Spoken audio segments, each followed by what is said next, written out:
Hey everybody, this is Mike with the One Stop Co-op Shop, and today I'm covering Purple Haze, a narrative and tactical Vietnam War game. And disclaimer that I got a review copy of this one. And if you like the content on the One Stop Co-op Shop, consider supporting us through Patreon. You get early access to our videos and exclusive videos every month you can't see anywhere else. You can also listen to our podcast for reviews and design discussions, or join the conversation and say hi on our Discord. So yeah, Purple Haze has a 9-mission campaign in the main box, which is all they sent me. There are some expansions with extra missions and campaigns too. And I'm going to be playing through Mission 1, Crash. So obviously some spoilers, although some things are randomized, like I've got these 3 main events to potentially investigate, and which one is which was randomized at the beginning of the game. There's this opening intro. I'm not going to read through the entire thing, but basically in my previous mission, my entire squad got destroyed, and I'm the only unscathed survivor, and now I've been made the squad leader of a new squad who is completely fresh-faced and inexperienced, and that's where the game starts. I'm going to be taking them along. And I had to pick what my squad leader's motivation is. So I can get payback, which means I'm going to have more success if I kill more people. Keep your men safe, more success if I don't have my people die or break down. Or advance my career where I complete a lot of mission objectives, get a lot of experience. I'm going to do keeping your men safe, since I just lost a lot of people. Seems like it might make sense. But before we get into, a helicopter crash. It's like a Suicide Squad movie. Let's go ahead and get my squad together. So in the game, you've got 6 squad positions called specializations you have to fill. So I've got me, the squad leader, the radio operator who can call in evac and also call in artillery. The infantryman is in charge of the M60 machine gun. The scout can use a sniper rifle and pathfind and observe for us. Engineer can use the grenade launcher and later a flamethrower, and also can use claymore mines. And the corpsman or corpsman, they have the first aid. They're like our medic. So for each of these, I'm going to draw 3 potential squad members and pick one to put in the position. So starting with squad leader, they say that one of the most important things for squad leader is their charisma and speaking ability. All these guys have 3. So yeah, there's 6 skills that are tested. So you've got charisma, intelligence, willpower, survivability, and perception or observation. This one's the amount of load they can carry, so they can have more equipment. And then they have special abilities as well. And these are their amounts for taking damage and eventually getting wound cards, getting injured. And for this one, kind of having a breakdown, getting overwhelmed by the horrors of war. All right, so I've got Frenchie, who has Killer, may be activated twice per combat round. Pretty good stats, although can't carry a lot. Professor, once per mission, add +1 automatic success to an intelligence test. That's pretty cool. And then Lucky Pedersen, optionally replace there's a strike die with a crit die. We'll hear about all that later. In any survivability or observation test, but then if you fail, you gain 1. Yeah, I'm kind of between these two. And they've got the exact same stats, except Professor is going to be better in intelligence. Only once per mission, though. That's what the red cube symbol there means. So yeah, I'll actually make Lucky my squad leader. There we go. Next to my radio operator, intelligence is most important stats. I'm definitely going for Geek, unless his ability is terrible. Tactical, may move 1 space for 0 initiative prior to activation in combat. That seems pretty cool. So you can call in artillery in the right spot. Right next, my infantryman's main thing is survivability. So okay, we got 2 4s. Let's check them out. Hopper has cool-headed at the start of your activation in combat. Gain 1 soft cover. Oh, so he'll just keep on. That's actually really good for the infantrymen because they tend to lose their soft cover when they fire the machine gun.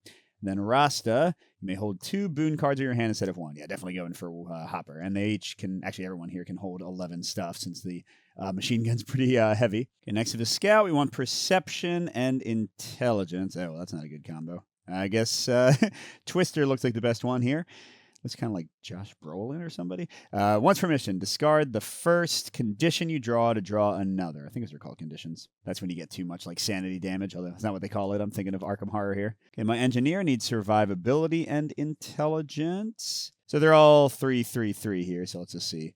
Okay, Fizzy has once per mission, any other Marine can re-roll all strike dice in a willpower test. If you take a fire order, it costs -1 initiative if you're the first Marine to activate. That's actually a really good ability. And he can hold a lot. And then Fluke, add 1 focus die to a combat test with an M16 if using rapid fire. I kind of like that one the best. Although I guess the engineer is less likely to have an M16, right? They're probably going to have a grenade launcher. So never mind, I will go ahead and take Pleechu. Pleechu, great. Then my corpsman just cares about intelligence, and they're all 3. Well, great. Okay, buddy, do not apply the first sanity loss, or what's it called? I just checked. It's stress. So he doesn't take the first stress each mission. If you take the take cover order, recover all soft cover for 2, so he can get back his defense a little better. Although the Corpsman, this one little circle here, is at his current level. They can level up to 4 in their specialty. That's the max soft cover he can have. So that's kind of a useless ability for this job until he levels up. And then clear. Oh, remove. So there's 2 that deal with stress better. So he removes 1 stress at the end of each mission, and he doesn't apply the first stress received each mission.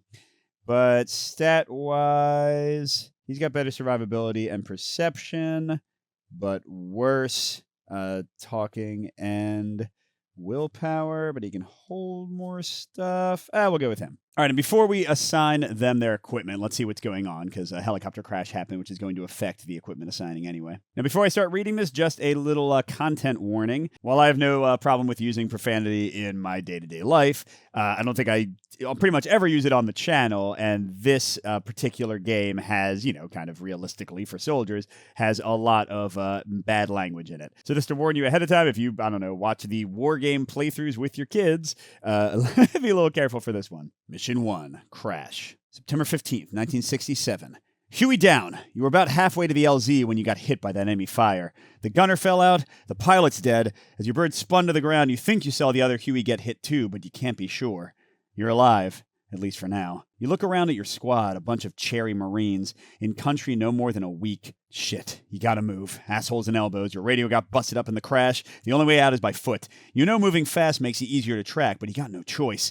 If you're still out in the boonies come nightfall, the place will be crawling with VC. You hope to find out what happened to the other Huey, but it's not the priority.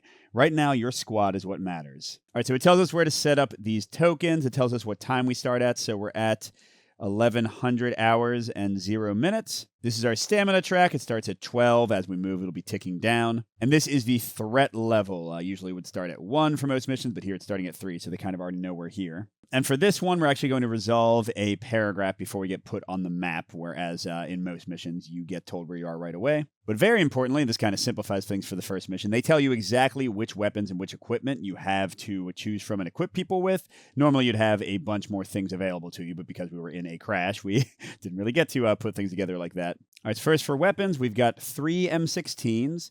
We've got an M14, which has slightly longer range, but can't do assault fire. We've got the M79 grenade launcher, which only the engineer can use, so that's an easy choice. We've got the M60, which only Hopper can use. And then we've got an extra pistol, which honestly, if he can hold it, is probably best for Hopper, because he's going to run out of ammo faster than anybody else. All right, so there we go, pretty basic assignment for all of them. Okay, here we go, zoom out a bit more so we can see. The machine gun gets an attachment automatically, doesn't weigh anything extra. But yeah, we do have to look at their capacity for carrying, so look, 1 and 8, so he's already at 9. So I'm going to give him our single set of ammo for the machine gun, so he can only shoot it once. That's 2 more. So he's already at 11. I've got 1 clip for assault fire for each M16. You can still shoot them after these run out. You just can't do the assault fire option. 2 shots with the grenade launcher. You can tell because it's got a little flip over symbol here. And then when you flip it, it has a little trash can symbol here. So that's how all the ammo works. So far, he's already maxed out, but everybody else, 7 out of 11, 7 out of 11, 6 out of 12, 8 out of 12. Yeah, we're all good. We've got a single flak jacket. Let's see. Geek, Pleachu, and Clear all have the worst soft cover, and this is going to help them not get hurt as badly, but yeah, Geek has the lowest health value, so let's go ahead and give him the flak jacket, so that's 9 out of 11. First aid kit is obviously going to go to Clear, because as his specialty is the Corpsman, he's going to have a bonus with it. Then we got a couple smoke grenades, a frag grenade. Let's maybe give the frag grenade to the scout. Smoke grenade to me, and sure, the engineer can just be grenaded up. Then we've got a bunch of extra rations that can just help us get our stamina back, so really wherever they can fit. So I don't know, that's 9. He's already at, we have way more than enough space since we didn't get to go into battle with our full prep. Okay, so the only person who's actually loaded up is Hopper with the machine gun, but we're good to go. And yeah, our main mission is to return to base, just to get to here from wherever we end up starting. But our secondary objective is to find where the second Huey went down and investigate whether they're still alive or not. And importantly, our radio is broken, so our radio operator is not going to have a lot to do for this mission. They can't call in fire support, and the big thing is they can't call for an evac chopper, so we just need to hoof it all the way over to base. All right, but let's go ahead and see what's going on with entry 0. You need to find out where the hell you are and how to get back to base. You call your scout over and ask him to determine your position as best he can. You can't sit still in Indian country, but being accurate could ultimately save time and lives. So you get to choose to ask the scout to quickly provide a map reference or give the scout some time to determine where you are, but it will take a quarter of an hour to do that. I'd rather just get out of here quickly, so I'm going to... Okay, the scout is having a difficulty 3 intelligence check, and because we picked A with no modifier, if we had picked B, it would have gone down to difficulty 2, but we would roll the threat die and lose some time. Okay, so let's go ahead and show you how tests work. This is the most confusing thing in the game based on BGG threads. I didn't find it very hard to understand at all, but let me explain it best I can. So first up, a die you have are these purple ones called focus dice. In skill tests, like this intelligence test I'm doing right now, you use 3 of them unless it's nighttime, and then you use 2. In combat, the default is 2, although based on range, and if you're close to the enemy, you'll often have 3 anyway. And then if it's at nighttime, then the default is 1. Okay, so you get 3 of those. And then Twister, our scout, has 4 intelligence, so that's how many of these white strike dice you get. In combat and other things, you'll get crit dice as well, which are yellow. And those are worth twice as much as white dice with a few other special things about them. But let me roll the dice and see how we do. So we need 3 successes. And what we do is... this is not going to do it, but let me show you how it works. So we take the focus dice, and those each... Whoops, that was a 5, one of those. Yeah, we take the focus dice, and those each become things that strike dice can pair up with. So this 5 goes with that 5. This 6 doesn't do anything, and these 3s are off by themselves. But if you have pairs or more of dice that are the same value, one of them kind of becomes a new focus, but doesn't count itself, and then you get to pair it up with other ones that match it. So basically like 2 of a kind or 3 of a kind can still help, even if they don't match the focus dice. And then each die that matched something gives me 1 success. So here I've got 1 for the matching 3 and 1 for the matching 5. I don't get successes for the focus or for the first of the values that were needed to get 2 or 3 of a kind to count. And I don't get anything for the 6 that didn't match anything. So I'm just getting a single 1, 2 successes. Now, if I was rolling a crit, they're worth double if they match up with something. So that would be 2 right there. But they cannot... let's say I had like 2 crits. They cannot match with themselves. So they can't, like the white dice, be kind of the extra thing right here. So that would not count for anything. In fact, these would just be completely wasted. But yep, 2 successes, not quite enough to get to 3, so we're going to have to resolve the failure state. And so it says we're going to place our location on failure, 91 north, 86 east, and begin the mission. So yeah, oof, we are pretty far away. So some things going on. The map has these squares. We're going to move what's called marching, 1 space diagonally or orthogonally each turn. The terrain we move into, mountains, hills, forests, and grasslands, is going to affect how much time it takes and how much stamina we lose. Every time we move, we're going to roll this threat die and potentially increase our threat level. We might also draw some encounters, but once we actually get to these event spaces, we'll resolve specific narrative encounters from the book. And this right here is a known area of enemy activity. Anytime we march adjacent to or into that space, we're going to get extra threat automatically. So, got to figure out my path here. If I go southeast to that one, I can cut through...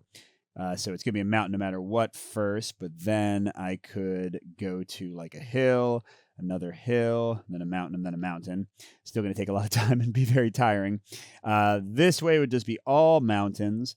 I could also just try to cut straight through, but again, I don't want to get where they are and get more threat. So sure, let's just let's work our way down here. So for our first action, we're going to march down to there. Although I do have to pick my point man, and I can change this each time I march. I'm going to go ahead and make it Twister. Oh, and I do have to put numbers on these guys to identify when they get shot. I'll just go do that real quick. All right, now I adjust the time track, so it takes us an entire hour to walk into the mountains. Lovely. And it also costs us 4 stamina. We are going to have to rest, called bivouacking, probably pretty soon. Then, as I mentioned, we roll the threat die. We've got 1 red face that increases threat by 1. 2. 2 yellow faces that increase it by 1. 2 gray faces that don't increase it. And rarely you get 1 green one that decreases it. All right, so here we go. What? Really? Hey, that was great. We actually went down 1. I guess they couldn't find our path through the mountains. And then if we had moved into an event space, we would resolve that event. Whenever we don't, we have a chance to resolve one of these encounter cards. 4 of them are specific to this mission. One of them is from a bigger deck of general encounters. We just shuffle them up at the beginning of the mission. But you'll only resolve an encounter if you didn't move into event space and you rolled one of the negative threat results, a yellow or a red. So here we didn't get one. All right, so let's just keep going. We're going to go down here to the slightly faster path and avoid the enemy activity. So 45 minutes to go through hills. And oh my gosh. Yeah, I'll show you bivouacking soon. 3 stamina. And we roll for threat again. There we go. It's more regular results. So we're back up to 3. And we have to draw one of the encounters. Let's see what we got. Obstacles. This ravine isn't on the map. If in grass or forest, continue mission. Otherwise, the way ahead is impassable. A ravine crosses your path and it's too wide to get across. Okay, so we have to go back the way we came or ask the scout to find a way around. I'm gonna have the scout find a way around. So I'm losing 15 minutes, but it's just 1,300 hours. And then I'm testing observation or perception with difficulty 2. Okay. So it's all about Twister again. Oh, here's, by the way, the Point Man card, and this is going to be used for combat, and they got that for damage and stuff. So his perception is 3, but importantly, he does have the red cube means it's once per game. The white means it's like a ongoing power or like an always ready power. He has observation. I can add 1 gray die, 1 strike die when taking a perception test. So sure, let's go ahead and use it because I don't want to have to go the long way around here. So 3 focus again, 4 strike dice with his bonus. It's not going to cut it, is it? All right, so we've got 1 match there, nothing here. Now, this is terrible when you get focus dice with the same result. The one positive that is, though, if you get a strike die that matches, then it gets doubled, or I guess multiplied by the number of focus. So like if I had that, each one would be worth 3. So that'd be like 3, 6. So you can get a ton of successes if you get lucky and the focus is double or triple up. Here I just failed. Gosh darn it, Scout, do your job. All right, on a failure. Sorry, Sarge, there's no way across. I go back to A. Return to the space you entered from. Oh my gosh, you may not re-enter the ravine space again directly from the same space. What? Where did I come from? I think it was there. Here, let's go and mark that off. What the heck? I mean, I guess I can just go to this other hill space, but yeah, that was not good. Let's keep moving, folks. We're going 45. We're going here. We're losing. Oh my gosh, we got to rest. All right, and oh, okay, that was nice. At least our threat is not going too badly, so no encounter card. And we can take this away now because that doesn't matter. All right, now I've got a choice to make because my stamina is going to zero out and then go below 0 if I move into this hill, for example. And what that does is for every point it goes below 0, I'm going to roll 2 dice and deal 1 damage to each squad member that has that value. And eventually when they take enough damage, they're going to get injuries and like terrible stuff that won't go away until we complete the mission. So I should probably bivouac and rest, even though it's already getting late. There's nighttime bivouacking, which you can do at 1,800 hours or later, once it's 6 o'clock or later. And then you kind of like skip ahead to the day and get to rest a bunch. So here, let's just do like kind of a quick bivouac, maybe eat our rations and stuff. So we get to pick how much time I want to spend. For every 15 minutes I spend, I'm going to get 1 stamina back. So, I don't know. I think I might want to spend like 2 hours. Is that way too much? Now let's try it. So I'll spend 2 hours, which is going to get me... So 1, 2, 3, 4, 1, 2, 3, 4. And additionally, while else did I bring them, I'm going to eat all 3 of our extra rations.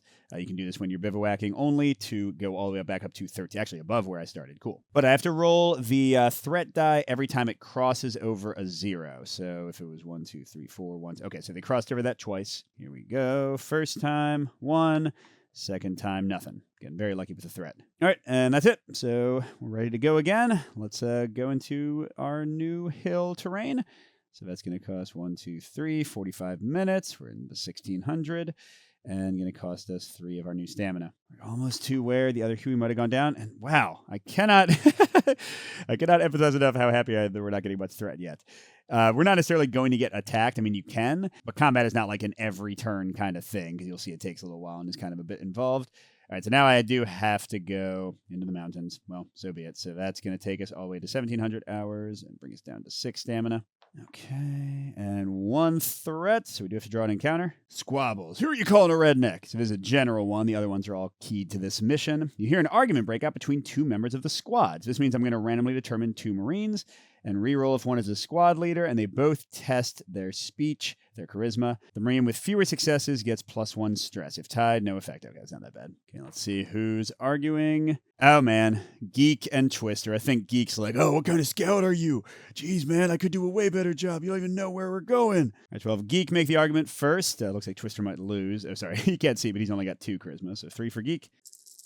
All right, so we've got single success from the 5, okay? We'd like them to tie and remain friends. Here's Twister. Twister got nothing, so Geek wins, and Twister takes 1 stress from being yelled at. Geek, leave him alone. You don't even have a working radio, buddy. If you were doing your job, we wouldn't even be here. All right, but we're going into nighttime, which means, remember, all of our skills are worse. Although, to be fair, the enemy will also have a harder time seeing us, so we might want to night bivouac after going in here. And that's going to also take us down to 2.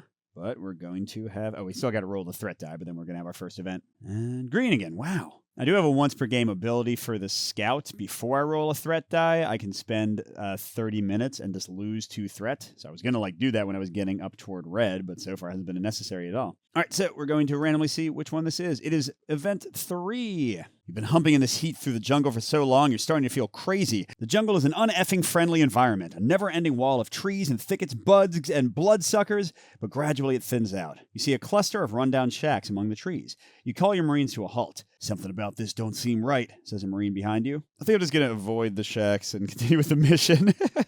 I just want to kind of sleep right now. Your decision to avoid investigating the shacks brings relief to the faces of your cherries. They want to get out of here most Ricky tick. You can't blame them for that. Okay, discard 1. Ooh, nice. So our 1 stress on Twister is gone. All right, but I think we should night bivouac, especially since our threat is pretty low. Although, note, special rule for this mission, we get an extra 2 threat automatically from night bivouacking. I guess we could just do a regular bivouac and... No, okay, I'm going to night bivouac. Yeah, and threat reach is 9, and we read a special entry. Okay, so we're doing night bivouacking. So we're adjusting time to 6. We're going to roll the threat die twice. We could do first aid. We don't need that at all. And then we adjust stamina track to 15 stamina minus the current threat. Oh, wait. So it doesn't really matter how long we bivouac for. So if that being the case, maybe I should, continue a bit. Although threat is low right now, so it might be kind of the perfect time to do it. Let's do it. We're bad at everything in the night. So I'm going to go straight to 6 o'clock. Oh, and 0. Okay, I'm getting some threat. Or, wow, that evened out. Now I do get +2 just from the special scenario rule. And then I go back to 10 stamina. Yeah, not sure if that was the right call, but at least it's in the daytime again. All right, so now, this is going to suck. I'm going to go into the mountain. I'm still trying to... that's number 1. I'm going to still try to find my comrades. So that's 1 hour from mountain, 4 stamina. And I'm going to use Twister's pathfinding power, which takes us an extra half hour and is only once per mission. So I'm going to mark with a cube. But it means I'm going to subtract 2 threat after we add whatever we're adding. Because we're going to add 1 automatically for moving next to the enemy activity, plus the roll. All right, so we're getting +2 total and then -2, so staying in yellow. All right, now I'm not going to do an encounter since I am on number 1. Let's see what that says. You edge your way through the jungle, quiet as you can. It's hot. Sweat stings your eyes and soaks your gear. The dive bomber whine of mosquitoes could drive you insane. Worse, you know Charlie's out there. Your point man creeps over to you. We got someone ahead. He ain't seen us yet. You squint your eyes. Can't see shit.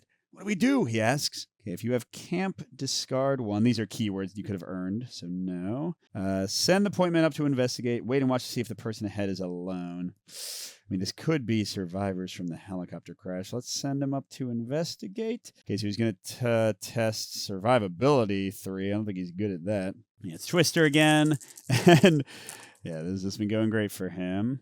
What's he get here? He gets 2 from the 4s, because, again, the double match. Oh, and actually, wait, this is a success. Because, look, he gets 2 successes from that, and then the 6 becomes a new focus that he can match that off if he did get 3. And whenever somebody passes a 3 or more difficulty test, they get an experience token. Twister and everybody needs, I think it's 10 to level up to their next level. So, not nearly enough, but it's a good start. Good job, Twister. Maybe Geek will finally think you redeemed yourself. What's taking your point man so long? You can't afford to stay put all this time. The silence is broken by shouting and cursing. You grip your rifle so hard your knuckles go white. But then that shit-eating grin of your point man comes through the undergrowth. Look what I found, he says. The pilot of the second bird. The pilot is bloody and limping. His fatigue's ripped. Boy, am I glad to see you, he says. Name's Trust. I saw your bird go down right before we got hit. I blacked out, but when I came to, I heard Charlie talking nearby. So I hauled ass out of there. I don't know what happened to the other. The pilot shakes his head, bitter and guilty. We got to get back there, man. Give me the map. I'll show you where we came down. All right, so we got take the walking wounded marker. This means it's going to take longer for us to do every travel, so that part's not great. Here it is. Yeah, plus 15 to each march, although at least we're near base. We got the trust keyword. Place 4, this is a new event, 1 space diagonally northwest, no, that's where the enemies are, or southwest from the current squad's location. Yeah, southwest sounds great. And then if you've already discovered 2 and you have pile of metal, go to something. If not, go to 7. So we're just going to 7. How willing are you Marines to risk an encounter with VC to check out that other Huey? Sure, some are already ready for a fight in action, especially the FNGs, but the rest of your squad, they couldn't give a flying F about Trust and the other bird. It's not their fight. All right, it's so close. I'll agree to follow Trust back to the second bird. Why not? Trust is ecstatic that you agree to check out his fallen bird. You're number 1, man. I'm not going to forget that. He cracks a smile, but it vanishes as quick as it came.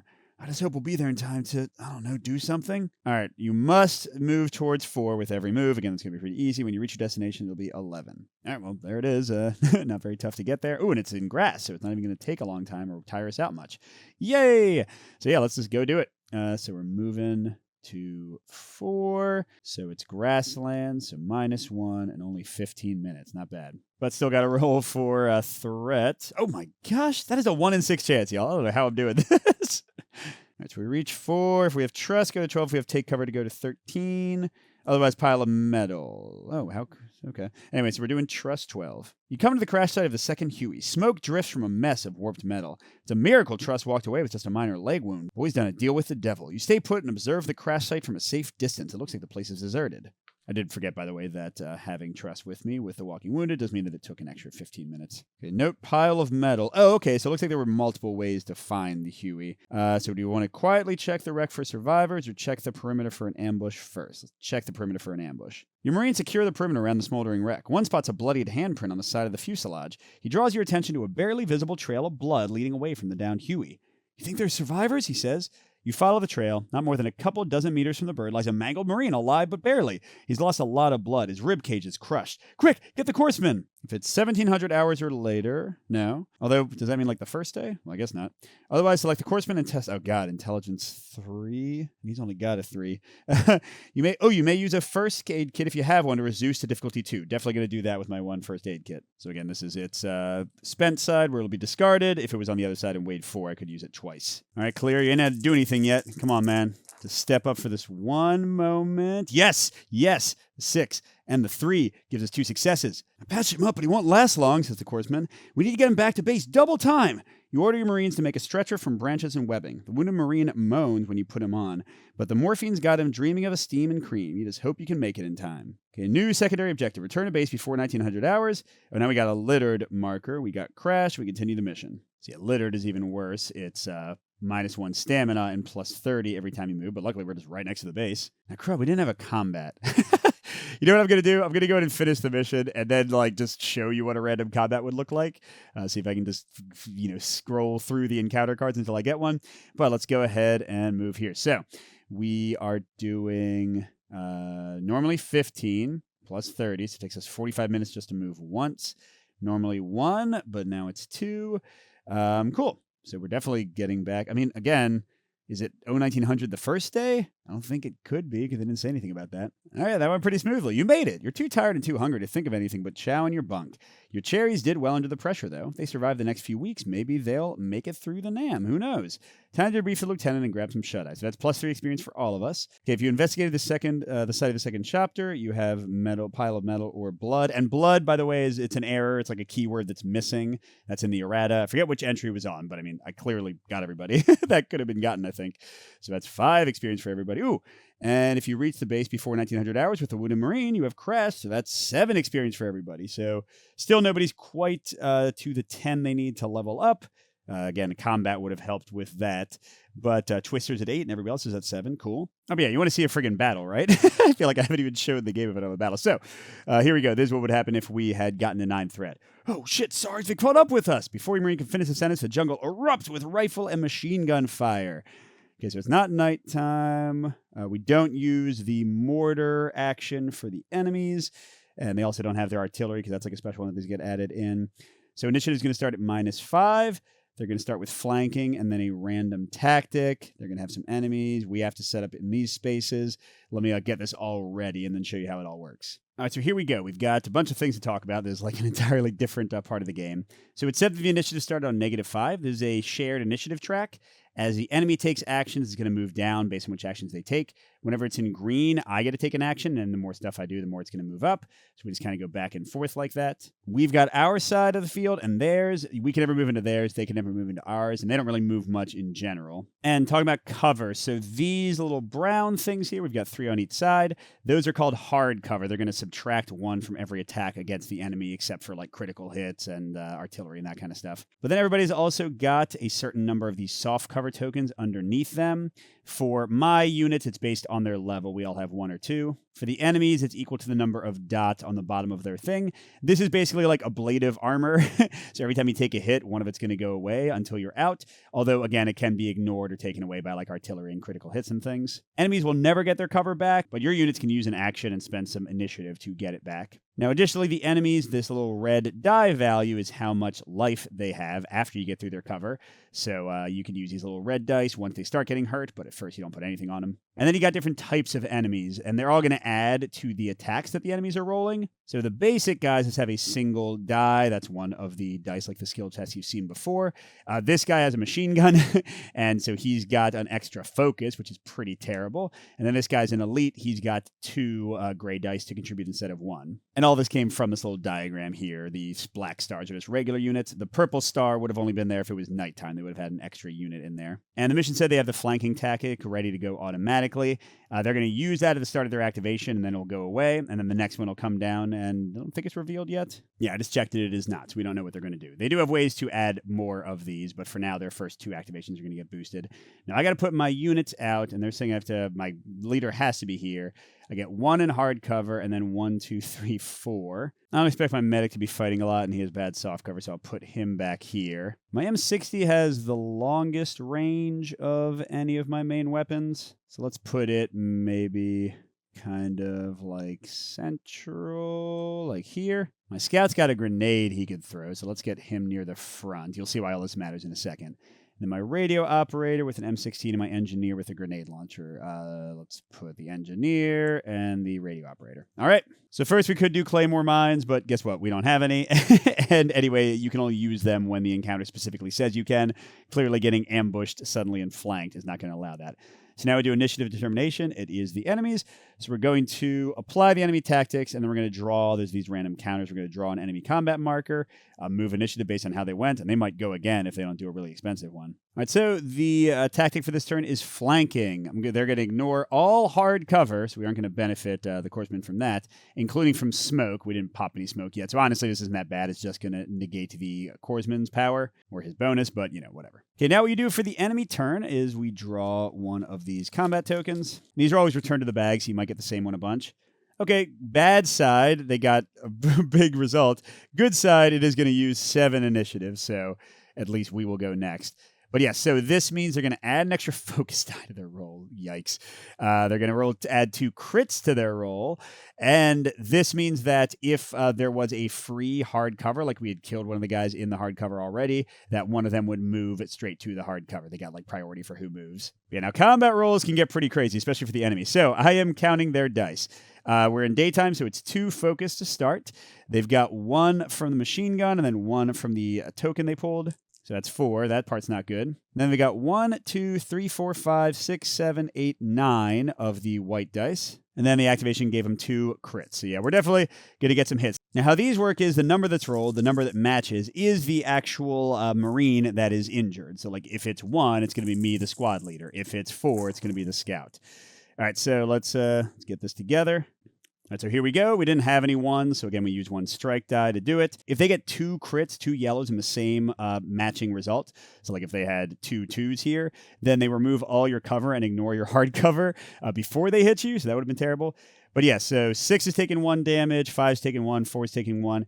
2 and 1, me and the radio operator are both getting hammered for 4 damage. Now remember, soft cover goes first. Hard cover would normally have just prevented the 1 hit they would have taken, but not in this case. So yeah, the radio operator only had 1 soft cover, then he takes 3 wounds. Now, he has a 7 wound capacity, so until he actually takes 4 more wounds, he's not really hurt, and this will all get healed when we go back to base. So damage is not as horrific as it might sound. All right, now I had 2, so I only take 2 damage. Yeah, clearly that was a little bit painful. All right, now we get to go because it's our initiative. So what I do is I pick one unactivated Marine, one ready Marine, which means they're on their green side. Once they activate, they'll go to their brown side, and the thing is the battle ends once you've activated all 6 Marines, unless you've made the enemy retreat or killed all of them before that. So generally speaking, they attack and vanish. You're not going to actually go into a protracted firefight. So I will activate myself. I think that's kind of the obvious one to do. And when you activate, you can do 2 orders. So you can fire.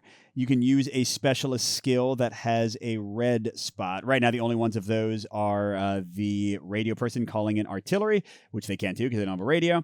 You can move yourself. It's 1 initiative for each space you move, and you can get your soft cover back if you want to. But my squad leader has positioning. Prior to your first order, each combat, move up to 2 Marines, including the squad leader, in any order to an adjacent space. If unactivated, this does not activate them. Because this will get us into some cover right away. So let's get our machine gunner or infantryman into that hard cover. And let's get our injured radio operator into that one. And then for my second action, I'm going to use my smoke grenade. There's a fire action. It tells you how much initiative it costs. Oh, sorry, that wasn't my second order. That was my first order. So for my first order, I'm going to do my smoke grenade like that. And what this does is it puts a smoke marker in this intervening spot in the same column as the person who's throwing it. And this is going to give the red 2 automatic hard cover to everybody in this column. Now, the next time we activate, it's going to go down to 1. The time we activate after that, it's going to go down to nothing. So it doesn't last forever, but since they're about to go again, it should protect us for at least a bit. Now, he still has another action, another order. I could just idle, which does nothing, but I could also take cover. So how that works is it's 2 initiative for the first cover you get and 1 for each additional. So I could spend 3 initiative to get my cover fully back. Do I want to do that? And I've got the smoke, so I'm probably safe for the moment at least. But I do also have 2 out of 5 damage. I'm never going to get to activate again, so sure, let's go ahead and get all my soft cover back. And all right, that's it for my action. And it's back on their side, so let's draw for what they're doing. Oh, first we do the tactic. Oh my gosh, they're throwing grenades at us. So there's an extra attack before we even resolve their regular activation with these dice, 6 white and 2 yellow, and just the regular 2 focus. But every Marine who's hit loses 1 soft cover automatically from the grenades messing them up. All right, hopefully they don't throw very well. Let's see. Okay, that's good. Ooh, that's great, actually. Look. Double 2s and no 2s. Now, they are still going to hit us because of the rule. Oh, and this is amazing. Look, 2 3s and no 3s. Remember, crits cannot pair by themselves, so those are gone. This was like the best, or worst, I should say, grenade result ever. Literally, we're taking 1 damage to 6 and 1 damage to 4. And 6 has hard cover, and they don't have any soft cover to lose, so that didn't do anything. So the only thing that happens is 4 loses their soft cover and takes a single damage. Wow, that was the worst and best for me grenade result ever. But sadly, that was not their actual activation, so let's see what they're doing. Just spending 5 with a bonus focus and crit. Not quite as bad as last time, and it's barely on our side. All right, so similar to last time. Whoops, I lost focus. There we go. All right, let's get this. Oh, man, they are blasting my leader. So he's reached double. So that's 6 damage on my leader. 1 on 4, 3 on 5, 2 on 6. 6 has hard cover, so only takes 1. They took 3 hits, and they've got 2 hard cover from the smoke, so they take 1. 4 does take 1 because they got nothing. But then the really nasty one is, again, 6 on me. So I've got 2 hard cover, 2 soft cover, so only 2 more damage, which puts me to 4 out of 7. So somehow I'm not injured yet, but wow, that hurt. But hey, until they get another tactic from their actual activation, because some of those attack tokens we can pull will add a new one, they're not going to get any extra cool bonuses. All right, so I think it's about time we shoot them.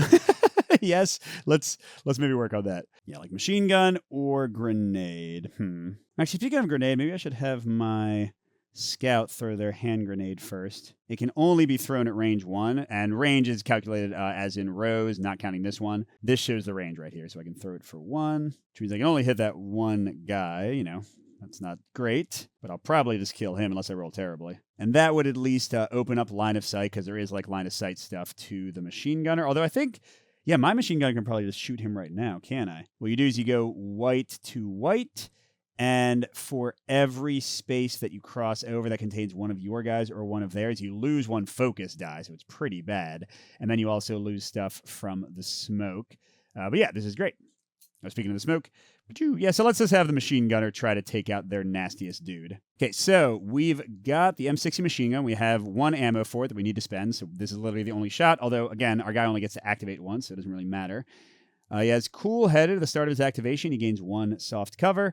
Well, guess what? Doesn't matter when he's already the only guy who's still at max soft cover somehow. Yeah, he hasn't been shot at all, has he? So, reading a weapon. Sometimes they have multiple ways to fire, like the M16s, but here it only has its full auto. So that means you have to take a fire order. You are spending 6 initiative, 8 white dice, 2 critical dice. This means you have to spend an ammo. This means you can't aim. Aiming is an option you can take. And this shows its range. So at range 1, 2, 3, you would get a bonus focus die. That's why it's pointing up. At range 4, you would stay the same. At range 5, you would be down a die. And if you are shooting where it's got the little like burst thing, that means you can actually spread damage to the people next to your main target in the same row. And then if we have a point up focus or a point up focus with burst, so basically range 1 to 3, we get to remove 3 soft cover for free from our primary target before we do anything to them. And then the machine gun does have this extra thing. You can't use the stand and fire skill, which he hasn't unlocked yet anyway, so that doesn't matter. But yeah, he can make it a 7 initiative to add 2 white dice, or sorry, change 2 white dice to 2 crits. So let's see, how much damage do I actually have to do to kill this guy? So he's got 3 soft cover, but the machine gun will take that out automatically. So then without that, he's got 1 hard cover and 5 life. So I need to do 6 damage just to kill him. And then if I can somehow also get another like 7 more, I can take out the guy next to him. Let's use the machine gun attachment and spend more time. So this is his first order. That is 7. Oh, that's right. I got to decide what I'm going to do for my second order. I think I'm just going to stay put in idle so he can stay in the hard cover. So that's going to be 7 total, which takes us to -6. Now, if, by the way, if I could not pay for it without going above -7, I couldn't even do that action. So, like, if we were, I guess, well, there is no value here that wouldn't let me shoot, but yeah. So I've got 6 white, 4 crits, and 3 focus. Okay, looks like we're going to be, okay, so all my crits hit. That's the thing I really cared about. All right, so let's see how much we got here. So we got 2, we got 4. Okay, the 5 is dead. There's nothing that pairs with it. We got 6. Yeah, we had to waste a bunch. All right, so 4 hits from that, and it's a crit because we got 2 yellows on the same matching side, which means that his soft cover will be removed anyway. It was already getting removed, but also means that his hard cover won't be counted for the combat, so that part's good. So how many hits do we have here? 1, 2, 3. This one's doubled because there's 2 3s. So 1, 2, 3, 5, 7, 8, 10, 12. And no hard cover for him. So we have to assign... Oh, yeah, and he loses all his soft cover. We do have to assign hits equally. So we can't give more hits to somebody adjacent than we assign to this guy. So we only need 5 to kill him. We can't do 5 to him and 7 to him. We have to do 6 and 6. So 6 will kill that guy. Bye-bye. And 6 will get rid of... Oh, he only had 1. Oh, no, he does have 2 soft cover. Yeah, so he'll be left with 1 life. Boom, there we go. Not bad at all. But that is all he's got. And they're going to go for a while. My smoke is almost out. Uh-oh. But the big thing is now they're not getting that extra focus die and 1 of their white dice every attack. So they'll be a little bit weaker here. Okay, so back to them. No tactic to resolve. And we got just a regular attack with 4. Oh, crud, they're going to activate twice, although at least my smoke will apply to both. Oh, and sorry, I forgot. You put their casualties over here, because the more people you kill, the more all of their actions will take. And when they've lost like half or more people, they have a chance to run away. All right, so what have they got this time? 4, 6, 8 white. No crits this time, and only 2 purple, so that's a lot better.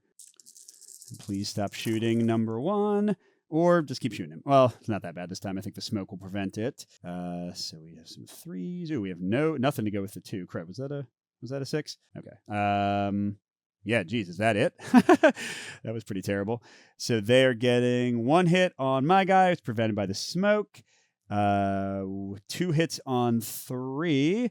1's prevented by the hard cover, so he just loses 1 soft cover. And 1 hit on 4. Ah, crud. Well, my scout's okay. He's got only 3 damage. He needs 7 to be injured. All right, that clearly wasn't too bad. Let's draw again. Another one. The same one. Okay. So we're at 2. Exact same roll, and smoke still applies for this round. Okay, they got nothing matching 6, 4. Oh, gosh, all those ones I see. So that's 2 damage to 4 and 4 to 1. 4, gosh darn it, he has no cover. So Scout's at 5. And I'm taking 3 after the smoke, which gets me to 7, which means I'm going to draw this. It could be a KIA. Okay, thank God. It's only a flesh wound. So when I draw the card, whenever you take an injury, you get an amount of stress automatically. So I'm going to get 2 stress from being hurt. And then you see it affects my carrying capacity, so I can only carry 9. Now, you don't check that until the end of the battle. And then for the rest of battles, I'm going to have to spend 1 more initiative to move and 1 more initiative to fire.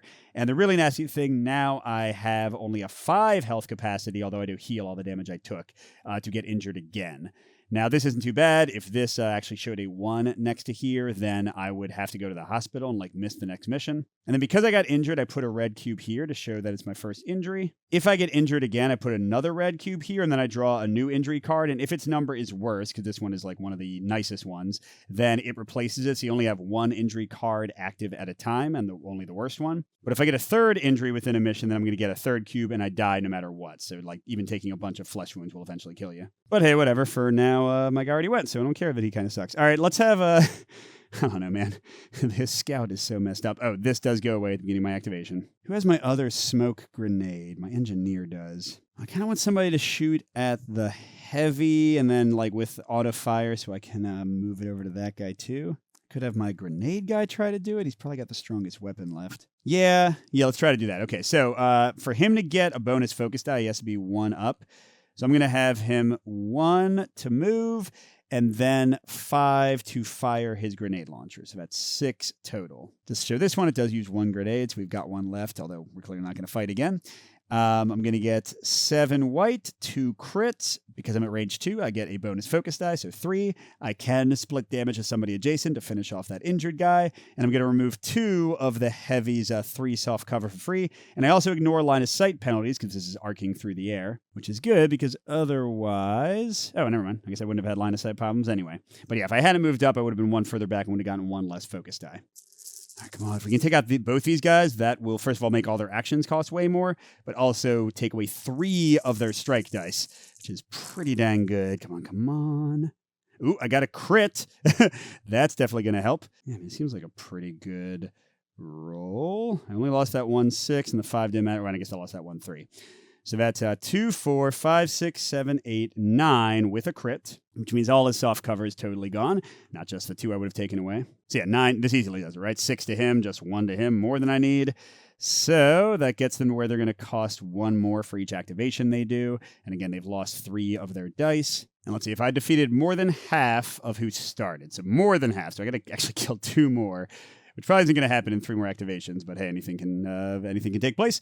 So, but they're going again, but with a +1 penalty. So whatever they draw, they'll have to pay 1 more initiative for it. They're losing some cohesion. What do they got?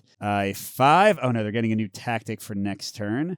So it's going to cost them 6, and they're getting a bonus focus and a bonus crit, and yeah, put another face-down tactic here. But they've only got basic dudes left, so that part's at least good. Yeah, their dice are way down. Stop shooting me! Stop! Oh my gosh. I'm just going to die, man. Okay. Ooh, the crit. The crit didn't match anything. And the double 5 didn't match anything. Oh, this is a good roll. So 2 to 1 and 1 to 4. So 2 to 1 does, again, get me to 2 out of 5 for being injured again. Oh, and freaking 4. He's like the only guy who has no defense. He's up to 6, so he needs 1 more to be hurt. Leave us alone, man.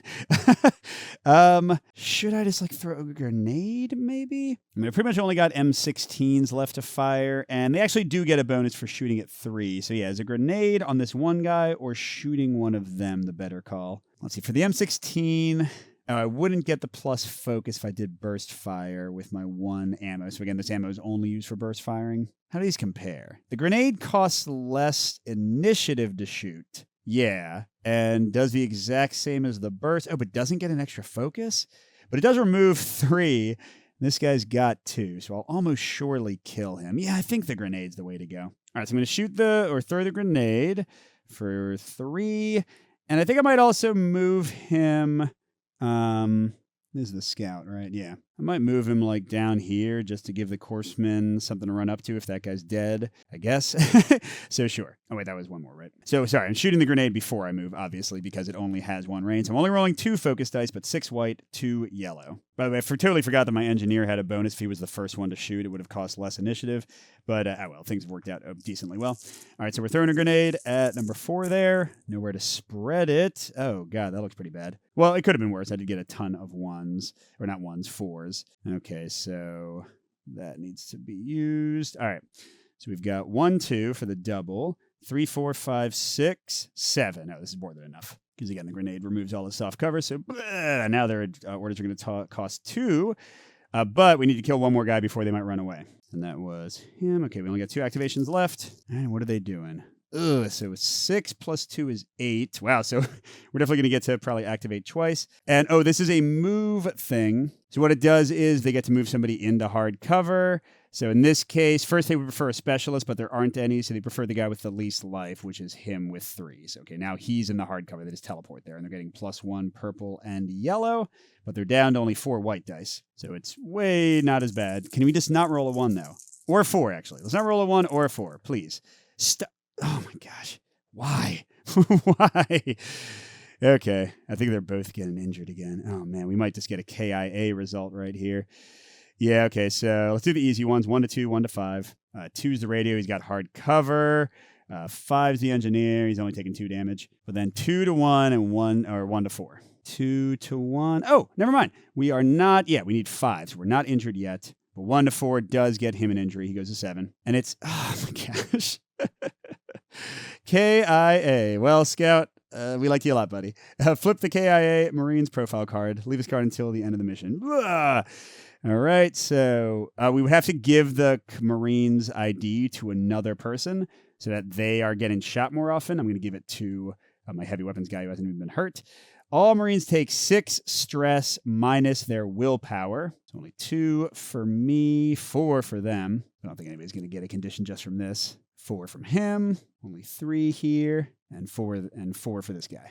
Then at the end of the combat, we can divide up his equipment. We add a KIA marker to the tracker board, so we've got to carry his body, or we can call for an evac if we have a helicopter, or if we have our radio. At the end of the mission, remove this profile card from the game. So we would get a new unleveled scout. I mean, in the first mission, it doesn't matter as much. Now, of course, none of this is happening because we already won, but would have been pretty terrible if we had it. All right, let's finish this off. That was rough, man. So we'll have the radio operator go first. They've got an M16, and they could do auto fire on the guy with a ton of soft cover, or they could do long range fire. Either way, we'll get 3 focus. Now, is that guy in hard cover? No, they got an open shot. I mean, all these guys are in hard cover, so I guess he might as well do the auto fire here. Although here, I haven't shown you an aim shot yet. Aim shots are pretty awesome. In fact, what I'll do is I'll do an aim shot at the guy behind, because one of the bonuses of aim shot is that you ignore 1 line of sight loss. So he wouldn't be using his ammo. So a normal shot would cost 4, but with an aim shot it costs 1 more, so 5. And then you ignore 1 line of sight penalty, and you get a bonus purple die, bonus focus die. So this does remove 1 of his soft covers, so we gotta get to 7. That might be tough, even with all of these. Let's see. I don't think it's going to be enough, is it? So we've got 2, and then, yeah, these are wasted. 3, 4, 5, because the white gives the yellow the ability to hit, so that's 5. So we take away 1 soft cover for free, 2 more, and then it takes 3. Yeah, so he's got 2 life left. You know, what the hey, man? We want to try to make them retreat. So let's have the Corsman. Oh, this guy's done. He's going to stay where he is. He's going to go 1, 2 to get the bonus, and then do an aim shot for 5 more. So he's also ignoring the line of sight and all that. So it's the exact same dice. It should be easy. I think that's already enough, right? Just those 2. What else did he get, though? Oh, it's actually a pretty good roll, or maybe not.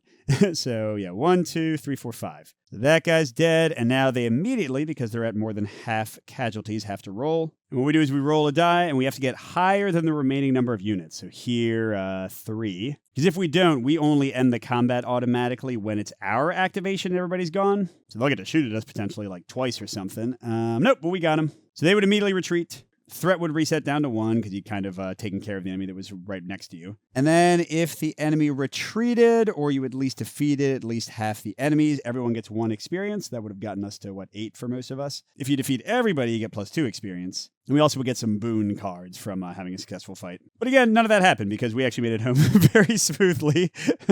And then we would get to have R&R. We'd have some little encounters there, and we'd go to mission 2. I'm going to play through some more as far as I can get into the campaign and then do a review. I definitely enjoyed it so far. It's a really cool tactical system, and the narrative part seems tense but also pretty quick to resolve. But yeah, thanks for watching, everybody, and a special thank you to our biggest Patreon supporters, J. William F., Pedro Lucas, Nick Skeen, Wayne Scott, Steve Wren, and Miles. We'll see you at the next stop.